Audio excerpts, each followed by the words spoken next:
मैं सलाम करता हूं उस बच्ची की जुर्रत को और अल्लाह से दुआ करता हूं कि अल्लाह ऐसे और बच्चियां पैदा करे जो अपनी बाप की हिफाजत करेंगे इंशाअल्लाह ताला।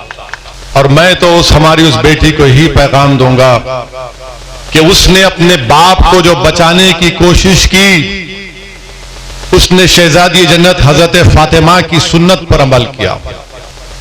इसलिए कि जब शहजादी जन्नत कम उम्र थी तो आपने देखा कि अबू जहल रसूलुल्लाह सल्लल्लाहु अलैहि वसल्लम के बारे में गुस्ताखी करता है, तो हजरत फातिमा ने उसको कहा था कि तू मेरे अब्बा मोहम्मद मुस्तफ़ा सल्लल्लाहु अलैहि वसल्लम की शान में गुस्ताखी करने की जुर्रत करता है।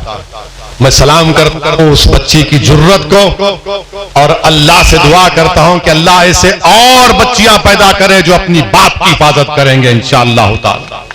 मगर जब वो हादसा हुआ असदुद्दीन ओवैसी का क्या घर, जब मुजफ्फरनगर में 50,000 लोग अपने घर बार को छोड़ने मजबूर हो गए, तो मेरा एक घर की उसकी क्या कीमत और अहमियत। मेरे अजीज दोस्तों और बुजुर्गों, जब संभल में हमारे 2 मासूम बेटे मर गए जिनका नाम बिलाल और मोहम्मद शहरोज, असदुद्दीन ओवैसी के घर की क्या कीमत।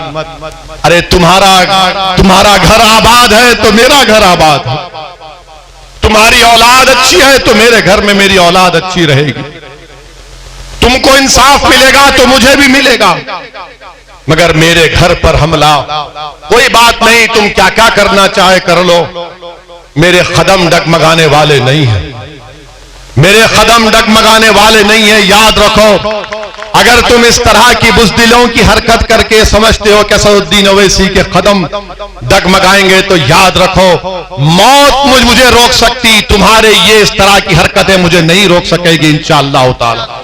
और मैं आपसे वादा करके जा रहा हूं कि अल्लाह सुब्हानहू तआला ने नबी पाक सल्लल्लाहु अलैहि वसल्लम के सदक़े और तुफैल में और अहले बैत के सदक़े और तुफैल में अल्लाह ने मुझे अगर कुछ भी सलाहियत दी तो इंशाअल्लाह ताला मैं दुनिया से जाने से पहले ऐसे नुफूस छोड़कर जाऊंगा कि संभल में, उत्तर प्रदेश में, पूरे भारत में असदुद्दीन ओवैसी से बेहतर मंजिल के नेता पैदा होंगे इंशाअल्लाह।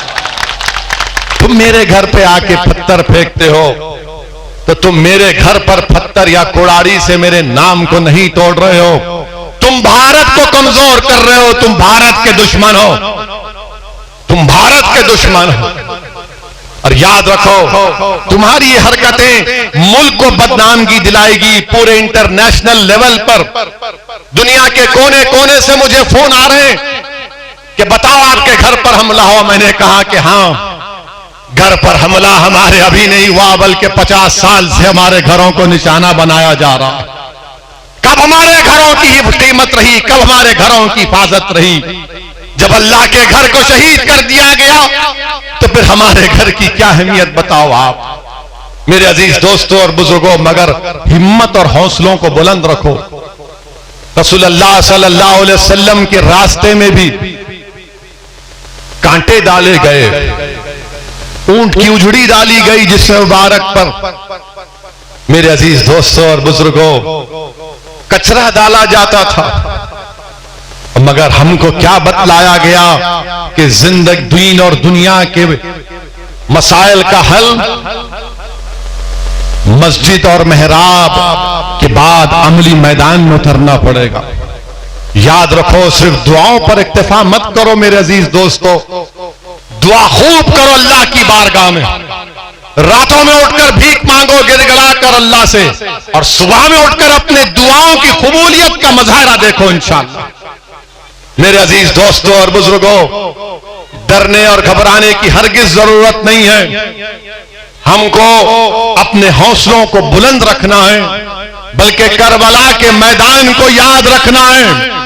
लोग असदुद्दीन ओवैसी से आकर पूछते कि तुम 19% लोगों के इंसाफ की बात कर रहे हो, तुम किससे मुकाबला करने जा रहे हो? तुमको अंदाजा है बीजेपी है, संघ परिवार है, समाजवादी है, बीएसपी है। तो मैं कहता हूं कि इमाम हुसैन के सामने भी यह सवाल किया गया था और करबला के रेगजारों से इमाम हुसैन की रूह हम तमाम को पुकार कर कह रही है कि हक की सरबुलंदी के लिए 72 उन हजारों के लश्कर पर काबू पा लिए थे, उन पर कामयाबी हासिल किए थे। मेरे अजीज दोस्तों और बुजुर्गों, डरने और घबराने की जरूरत नहीं है।